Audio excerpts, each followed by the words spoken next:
রকম। এই গরু কি আপনার? হ্যাঁ, কয়টা নিয়ে আইছেন? দুইটা। আপনি কি ব্যাপারী না নিজের পোষা?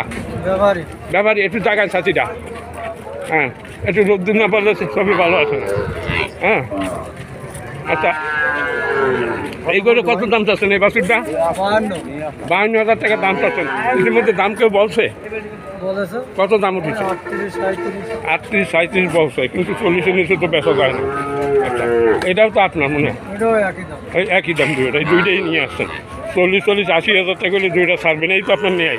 কিন্তু দাম বলতেছে কত? 30-60-65 বলতেছে মনে হয়। দর্শক, 80,000 টাকা উনি বিক্রি করবে এই দুই বাছুর, কিন্তু 60-65 রুপির দাম ওঠে না। তাই উনি দাঁড়াই আছে যে দাম বাড়ুক। হ্যালো, এটা কি আপনার বাছুরটা? আপনি কি ব্যাপারী না নিজের পোষা?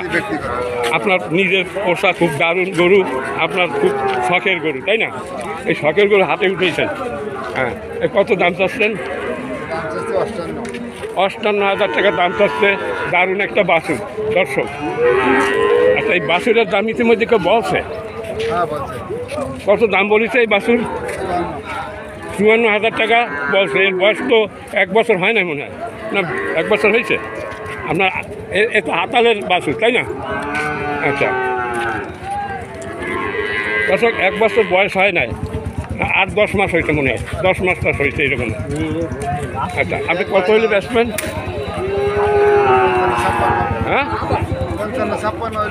এর নিচে বেচবেন না, আবার বাড়ি নিয়ে যাবেন। দর্শক, উনি 55,000 টাকা নিচে বিক্রি করবেন এই বাছুরটা। এর নিচে উনি আবার বাড়ি নিয়ে যাবেন। ওনার একটা পোষা গরু। আপনার নাম কি? সিরাজুল ইসলামের এই বাছুরটা সিরাজুল ইসলামের পালা।